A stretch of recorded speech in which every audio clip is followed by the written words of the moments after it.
რაჟდენ კუპრაშვილის ბიურომ ერთი თვის წინ მიმართა არასამთავრობო ორგანიზაციებს სასამართლო ორდერით და მოითხოვა ინფორმაციის გადაცემა. მათ შორის პირადი ინფორმაციის, ძალიან სენსიტიური მგზნობიარე ინფორმაციის გადაცემა. ჩვენ მაშინ 9 არასამთავრობო ორგანიზაცია დავდექით ერთად და ვთქვით, რომ ჩვენი ბენეფიციარების შესახებ პირად ინფორმაციას ვერავის ვერ გადავცემდით და ეს ეწინააღმდეგებოდა საერთაშორისო სამართალს, ადამიანის უფლებებს, ჩვენს მისიას და ჩვენი მუშაობის პრინციპებს.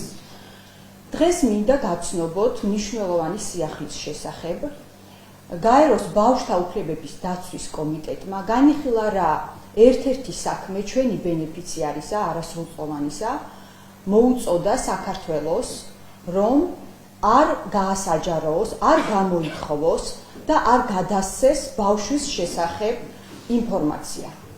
ეს იმას ნიშნავს, რომ გაეროს კომიტეტმა შეაჩერა სასამართლო ბრძანების აღსრულება საქართველოში. ეს არის ძალიან დიდი გამარჯვება.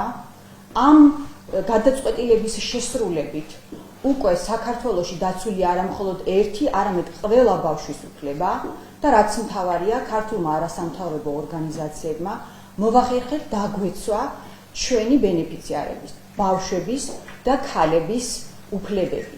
ეს არის პრეცედენტული გადაწყვეტილება და ის გავრცელდება ყველა მსგავს შემთხვევაზე და საქმეზე.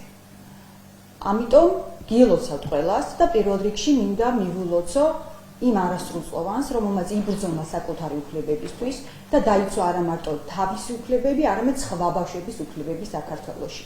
და მინდა დიდი მადლობა გადაუხადო საფარის გუნდს და ჩვენ მეგობარ იურისტებს, რომლებიც ყოველდღე მუშაობდნენ იმისთვის, რომ ეს შედეგი დამდგარიყო.